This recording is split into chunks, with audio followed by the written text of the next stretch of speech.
প্রভারী এবং প্রাক্তন সদস্য সচিব মহোদয়কে অনুরোধ করব ওনাকে ফুলের বুকে দিয়ে এবং ওনাকে উত্তর দিয়ে স্বাগত জানাবেন। দিদি একটু ক্লোজ, বিপ্লব একটু ক্লোজ। মহোদয় সবাইকে এটাকে স্বাগত জানানোর জন্য আমি অনুরোধ করব।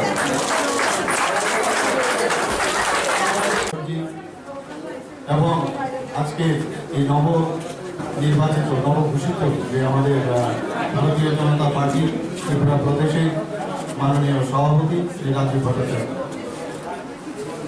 বন্ধুগণ, 2020 15ই জানুয়ারি আমি ভারতীয় জনতা পার্টি ত্রিপুরা প্রদেশের সভাপতি পদে নির্বাচিত হই এবং আমার পূর্বে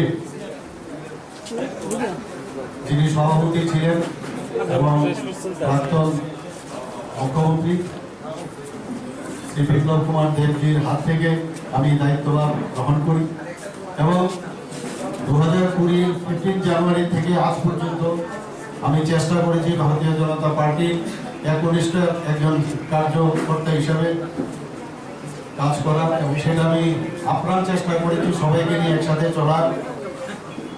তার মধ্যে আপনারা জানেন কোভিড-19 মোকাবেলা করতে হয়েছে, তো সেইভাবে আমি আমাদের সর্বভারতীয় সভাপতি জেপি নাড্ডাজি ওনার যে মার্গদর্শন সেইভাবে আমরা কাজ করেছি।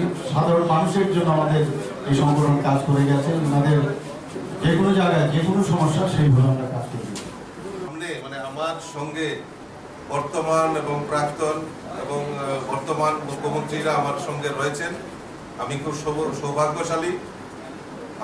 আমাকে যে গুরু দায়িত্ব দেওয়া হয়েছে, আমি যাতে নিষ্ঠার সঙ্গে এই কাজটা আমি করতে পারি, আমার সমস্ত যারা কার্যকর্তা এবং যারা আমার নেতৃত্বরা রয়েছেন, আমার প্রভারীজি রয়েছেন, আমার সংগঠন মন্ত্রী রয়েছেন এবং বিশেষ করে আমার এই দুই নেতৃত্ব আমাকে যা নির্দেশ দেবেন, যেভাবে আমাকে আগে পথ চলার জন্য আমাকে যে পথে নিয়ে যাবেন, সেই পথকে অনুসরণ করে আগামী দিন এই ত্রিপুরা রাজ্যে যাতে একটা ভারতীয় জনতা পার্টির সংগঠন শক্তিশালী করে 2023-এর যে লক্ষ্য, সেই লক্ষ্য আমরা বুঝতে পারি, তার জন্য আমি এই দুজন থেকে আশীর্বাদ চাইব।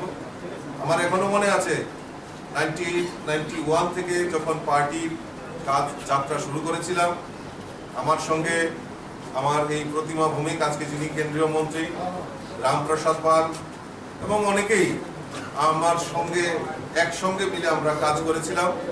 আর তখনও আমি ভাবতে পারিনি কোনোদিনও যে ভারতীয় জনতা পার্টির রাজ্য সভাপতি হব। আমার অনেক রাজ্য সভাপতির সঙ্গে কাজ করার, আমি নক্ষত্র কিশোর কর্তার সময় থেকে আমি কাজ শুরু করেছিলাম। আমায় ডাক্তার এইচ.এস. রায়চৌধুরী, স্বর্গীয় ব্রজেশ চক্রবর্তী, রাখাল চক্রবর্তী এবং যিনি আমাদের প্রাক্তন মুখ্যমন্ত্রী যে স্বর্গীয় পিতা হিরোদন দেব জি, ওনার সঙ্গেও আমার সান্নিধ্য ছিল জনসংঘের কার্যকর্তা হিসাবে, এবং বহু পুরনো কার্যকর্তা, নতুন কার্যকর্তা সকলের সঙ্গে আমার কাজ করার সৌভাগ্য হয়েছে। স্বর্গীয় সুধীন্দ্র দাশগুপ্তের সময় আমি রাজ্য কমিটির ট্রেজারার হিসাবে কাজ করেছি। তো আমি মনে করি যে এইটা ভারতীয় জনতা পার্টি কার্যকর্তার পার্টি, এটা আবারও প্রমাণ হয়েছে, কারণ আমি অতি সাধারণ কার্যকর্তা। এই কার্যকর্তাকে আজকে আমাদের সর্বভারতীয় সভাপতি যেভাবে সম্মান জানিয়েছেন, সেটা আমি আবারও আপনাদের মাধ্যমে অসংখ্য ধন্যবাদ জানাচ্ছি। আমি আরেকটা আপনাদের মাধ্যমে